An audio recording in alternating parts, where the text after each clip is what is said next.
Sir की तरफ file बढ़ाते ही सर ने फाइल को न देखकर मेरे गले के नीचे देखा। दुपट्टा हल्के से ठीक करके मैंने उनकी तरफ न चाहते हुए मुस्कुराया। उन्होंने मेरी तरफ देखा और मुस्कुराकर कहा, तुम्हारे गले के नीचे का दिल बहुत सुंदर है। शर्म से मैं फाइल छोड़कर सर के कमरे से बाहर आ गई। मैं हर वक्त सर के मुंह से ऐसी बकवास बातें सुन सुन के थक चुकी हूँ। अगर मेरे घर की हालत थोड़ी बेहतर होती तो मैं कब की ये नौकरी छोड़ देती। पति के पगार से घर का खर्चा चलाना मुश्किल था, इसलिए मुझे नौकरी करनी पड़ी। मैं मजबूर थी इसके लिए। एक दिन मैं साड़ी पहनकर ऑफिस गई। सर ने फिर मुझे अपने कमरे में बुलाया और मुस्कुराते हुए कहा, क्या तुम पुरानी औरतों की तरह साड़ी पहनती हो? इतना ढककर क्यों पहनती हो?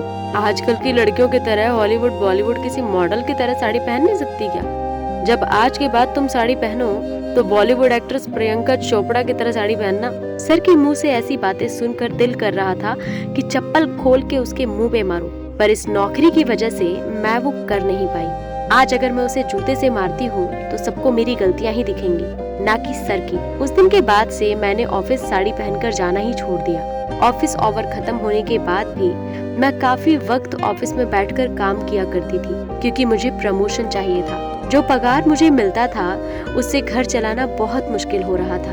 ऐसे ही एक दिन मैं ऑफिस का काम खत्म करके घर के लिए निकल ही रही थी, तभी सर आकर बोले, सिर्फ प्रमोशन नहीं मिलता काम करने से, बिना काम किए भी कई बार प्रमोशन मिल सकता है। तुम एक बहुत खूबसूरत लड़की हो, अपनी खूबसूरती को कब काम पे लगाओगी?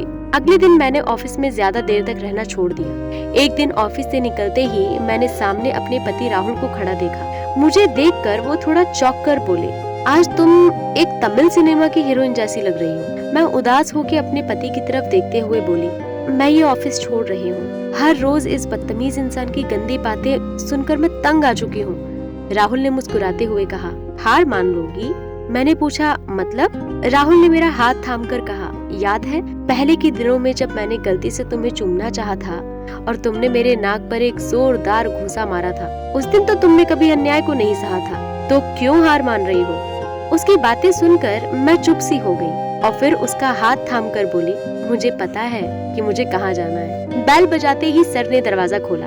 दरवाजा खोलते ही मुझे देखकर सर चौंक से गए और कहा, अरे तुम? सर ने मुझे और राहुल को अंदर बुलाया। अंदर जाकर सर से मैंने कहा, आप जरा भाभी जी को बुला दीजिए, मुझे उनसे मुलाकात करनी है। सर की वाइफ आती है। उनकी तरफ देखकर मैं मुस्कुराई और कहा, भाभी, आज आपके पति ऑफिस में मेरे गर्दन के नीचे जो तिल है उसे देखकर कह रहे थे कि वो बहुत खूबसूरत है, इसलिए मैं भी अपने पति को लाई हूँ ये देखने के लिए कि क्या आपके गले के नीचे भी कोई तिल है क्या। इसके अलावा भी आपके पति ने मुझे कहा कि मैं हॉलीवुड बॉलीवुड एक्ट्रेस की तरह खुली खुली साड़ी पहन कर आऊँ। अब मुझे तो पहनने नहीं आती, क्या आप मुझे सिखा देंगी? ऐसी बातें सुनकर उनकी पत्नी मेरी तरफ गुस्से से देखती रही। तब मैंने सर की आंखों में आंखें डालकर कहा, आपकी एक बेटी है ना, आपकी बेटी जब जॉब करेगी तो आप उसे भी सिखा देना कि कैसे बिना काम किए प्रमोशन मिल सकता है। सर मेरी ऐसी बातें सुनकर सिर झुकाए खड़े रहे। तब मैंने उनकी पत्नी का हाथ थामकर कहा, मुझे माफ करें, आपको ये सब बताना नहीं चाहिए था,